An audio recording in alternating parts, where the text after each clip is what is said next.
Good evening, everyone, and thanks for joining me for tonight's episode of Beyond the Ballot. I'm Brady Meyer. It's good to have you all back with me after a week off where we had Memorial Day, and then I was away from the station on a vacation for the rest of the week. So, a lot happened, though, in that time that I want to get caught up on right away. So, let's get into it now. We're going to start off in Washington, D.C., where on the national level, President Trump is insisting that peace talks with Iran are continuing. Iran's state house media, however, is reporting its leaders have pulled out of talks in response to Israeli attacks in Lebanon. That's according to a semi official media channel of Tehran. Iran says Israeli attacks in Lebanon are a breach of the ceasefire with the U.S. On Truth Social, President Donald Trump said talks are continuing, quote, at a rapid pace. Now, earlier today, Iranian leaders said negotiations would not resume until Israel withdraws from Lebanon and stops fighting in Gaza. President Trump said he spoke with Israeli Prime Minister Benjamin Netanyahu, who said he would not send troops to Beirut. Well, now switching gears to Michigan news, changes are coming to the automatic voter registration process. Starting today, residents will have the option to opt out of that process after applying for a new driver's license or state ID. Michigan Department of State says after the transaction, it will now send letters in the mail with instructions on how to stop your voter registration renewal. In 2018, Michigan voters approved an amendment requiring the department to automatically register eligible people to vote when they apply for or renew their driver's license or state ID. Governor Gretchen Whitmer signed acts in 2023 establishing the new process to opt out by mail. And speaking of Governor Whitmer, last Thursday she announced she would not run for president in 2028, saying she's taking a break from politics. Well, just a few hours later, Whitmer dialed it back. The governor at the Mackinac Policy Conference clarified she does not want the future to distract from the end of her time as governor. As you can remember, she's term limited and will no longer be governor after the end of her term. There has been speculation in political circles over the years of Governor Whitmer as a potential presidential contender. Excuse me. She was a finalist in former President Joe Biden's 2020 vice presidential search. For now, though, it seems like she's keeping her political options open. And now to Upper Michigan, one race we followed extensively here on TV6 and Beyond the Ballot, and one that we certainly will continue to watch in the lead up to Election Day, is for the 38th State Senate District seat. Current Senator Ed McBroom is term limited, meaning we will have someone new replacing him at the end of the year. One of those people who is looking to replace him is Representative David Prestin, who, if I can take you back to October, he launched his campaign then. And back then, here's what he had to say about how he believes his time in Lansing has set him up for further success in office. I don't really enjoy the partisan aspect of this. I think we all need to be working towards a common goal going forward. And in the end, in the UP, it's different. That tag phrase, peninsula over party, just rings so deep with me. And now for a quick look at the full field of candidates joining Prestin in the running. He's not the only Republican in the race. Former State Representative Bo LaFave is also seeking the Republican nomination. Kelly Vangenhoven is the only Democrat in the race, following Chris Mapp's decision to drop out and endorse the only independent candidate, Sarah Combency, who also previously served in the state house, but however, she was in the state house as a Democrat. Now, as I mentioned, Prestin formally announced his campaign several months ago, and while we did catch up with him then, I also sat down with him just a few weeks ago to talk more in depth about himself, his campaign, the issues he's focused on, and what he wants voters to keep in mind. Here that conversation is.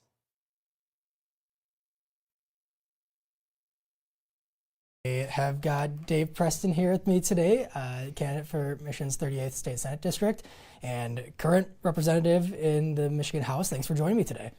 Happy to be here. All right, so every candidate that I've been interviewing for my show, I always start with the same question, and that is, who is Dave Prestin?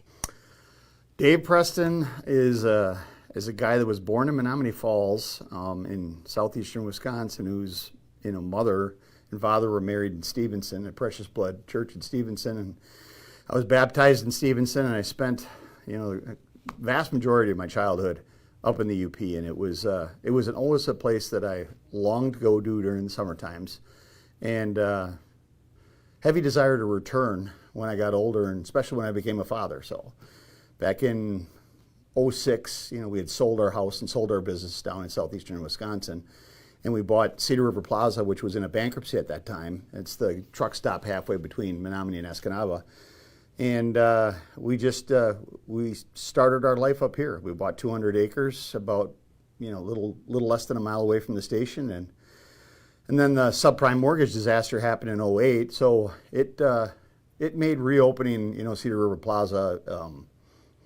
We put in a lot of hours. There were a lot of 100+ hour work weeks, and we owned it for 10 years, and a little over 10 years. We sold it about 8-9 years ago, and during that time became a volunteer firefighter. So I've been doing that for about 15 years, still active duty. Paramedic, still active with my BLS squad, Mid-County Rescue in Menominee County. And when I sold the business, a buddy of mine who was Kenny Marks, who was the sheriff at that time, had been hounding me to run for county commissioner. So I ran for county commissioner, served 2 terms as Menominee County commissioner, and went back to school up at Bay College and became a paramedic. All before the pandemic, and ended up working full-time at Bay Hospital that serves southern Menominee County through the whole COVID pandemic. So it was real interesting that I was able to see the tale of 2 states from both a county commissioner as well as on the medical side, as a full-time paramedic at the hospital. So it was a unique experience, one that I don't know that I want to repeat, but it was definitely an eye-opener when you're able to watch both on the governmental side as well as on the healthcare side how 2 states completely approached the pandemic in different ways. So now you've been in the state house for a number of years, representing the 108th. In that time, what have been, in your opinion, the biggest accomplishments or things that you've been able to get done on the state level that have helped, residents of the UP? A lot of my issues have revolved around energy and healthcare. I'm sure a lot of your viewers have seen, the UP delegation going around talking about, Public Act 235 that was pushed when we were in the last term. That really puts all of our natural gas generation in jeopardy. Pushing back on that, getting those bills out of the House. They're sitting in the Senate. They're sympathetic to our situation in the Senate, so we're hoping to bring those across the finish line. Other than that, there's been a lot of push on my side on natural resources issues and on the healthcare side. I've got a physicians associates compact that we're trying to get finished up on, nurse practitioner bill that we're trying to get, and all of these are about bringing more primary care to the UP, because at the end of the day, so many of our residents use the emergency rooms as their primary care because the vast shortage we have in primary care. When you have something wrong and you go to make an appointment and it's 3-4 months out, well, if it's something that's immediate like bronchitis or something like that, you need to be seen right away. And bolstering up that primary care, with PAs, with the MPs, and with breaking down those barriers to entry from Wisconsin providers, being able to freely move into Michigan. Right now, in a lot of aspects, we got the physician compact done, and the governor signed that. But we need to execute that on a larger scale and include more levels of care, specifically RNs, NPs, PAs, just to allow people free travel. In Dickinson, you've got, Marshfield's a heavy component of that. Well, you have a plethora of Marshfield providers that, in a lot of ways, don't have the ability to move freely into Wisconsin and provide care. What are the other issues that you want to continue to focus on in Lansing that you have either not quite had a chance to work on as much as you have wanted to, or maybe just continue what you've already started during your time in the State House? One of the ones that really frustrates me is some of the north-south corridors, getting them up to 65. A lot of these roads, you go these long distances and there's just nothing there, and it makes it difficult, especially when you drive for a living or you traverse the UP a lot. It makes it difficult. Another one is corrections officers. We have to bring relief to our corrections officers. They are literally a living hell in the corrections department right now. We toured all 6 facilities. I've toured 3 of them twice now. Witnessed an assault that happened right next to me. Had to give first aid to the officer that got struck at that one. That was over in Chippewa. Corrections officers is a huge one for us. Energy is probably at the top of my list, because without abundant, affordable energy that's dispatchable, you will never grow the economy because there just is not the energy to fulfill job providers. And when you have large industrial, mid-industrial, and small cap coming into the UP wanting to set up shop, one of the first things that they're going to look at is the availability and the affordability of energy.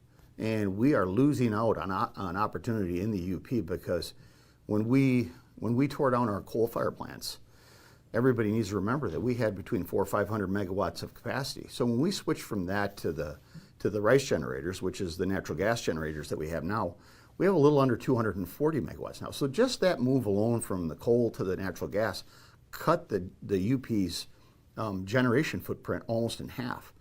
And as Public Act 235 continues with the carbon-free by 2040, you're going to see by about 2032 that those natural gas generators are going to start to shut down, and you're going to see with that a huge rate increase, because what's going to have to happen is when the natural gas generators shut down, we still owe until 2050 on those. So we're going to be paying bonded money on those until 2050. At the same time, we're going to have to start paying on the new sources that have to be built, the wind and solar, to backfill the natural gas generation. So in essence, all the ratepayers, whether it's at large industrial like Cliffs to your residential, are going to be paying for two generation platforms. One, the legacy natural gas generators, and the other, the new footprint of wind, solar, and battery. Tell me a little bit about the collaborative work that you've been able to do working alongside other UP lawmakers, other downstate lawmakers, Republicans, Democrats, and how that sets you up to succeed in a district where really, as the 38th State Senate District Senator, you'd be representing pretty much all of the UP except for just a small chunk out east. I think one of my proudest moments was last term when we were a minority. I got an EMS bill across the line with unanimous support. I think it was the only bill still from when we were in minority last session that came out with a unanimous support. Others, everybody was there that day, so it was a full 110, so there were no vacancies. The sidearm for the bow hunters bill that I pushed, I got that out of the House with all but one vote, and it was in my own caucus. So that's the wrong bill. I got that out with about I think it was right around 90 votes.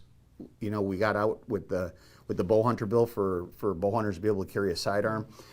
For the energy package, the two bills that Carl and I ran for the rice generators, we got those out with over 80 votes on each one. So huge bipartisan support.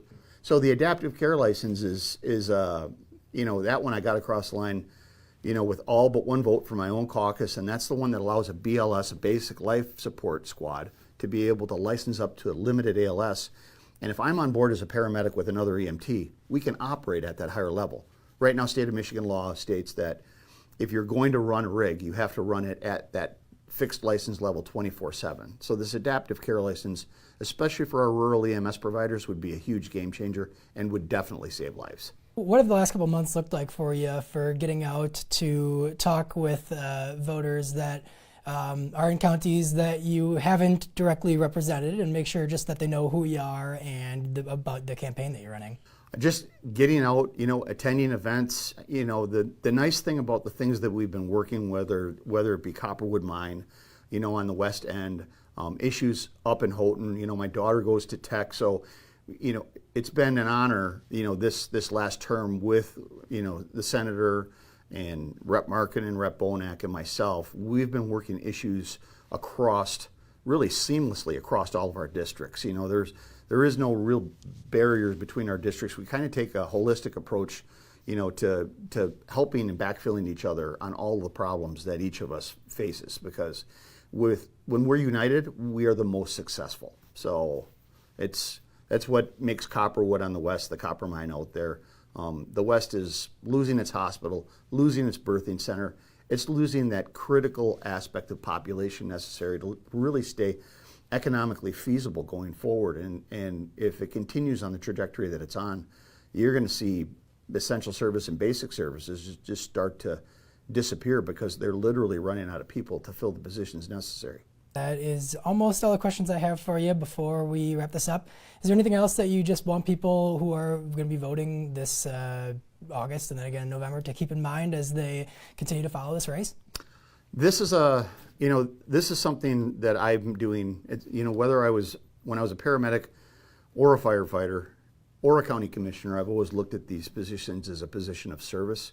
My wife and I have been very blessed, and there's no career here. This is just a desire to give back to the UP what the UP has given us so much of, as far as being able to raise our daughter in an environment that's really just in line with what I wanted as a kid and wanted as an adult. And I'm just looking to be a servant and leave the UP a better place than when I found it. All right. Again, Dave Prestin, candidate for Michigan's 38th State Senate District. I appreciate you taking some time to talk today. Thanks. Appreciate it. All right, well, there you have it, everyone. David Prestin, candidate for Michigan's 38th State Senate District. Now, if you've been watching Beyond the Ballot for a while, you may remember we talked with the other candidates in this race, Bo Lefebvre, Kelly Vangenhoven, and Sarah Combensi on previous episodes of the show. And it has been a while since they were on, and because this interview with Prestin concludes our coverage of that race, we are going to be on Wednesday's episode recapping what each candidate had to say. Again, that will be here on Wednesday, June 3rd at the same time, 8 Eastern. Now, before then, you're always welcome to send me any feedback or questions that you may have for me about this episode, previous episodes, future episodes of the show. My email is on the screen now. I do encourage you, as always, to reach out. That's going to do it for today's episode of Beyond the Ballot. Have a great rest of your night, and I will see you all again on Wednesday.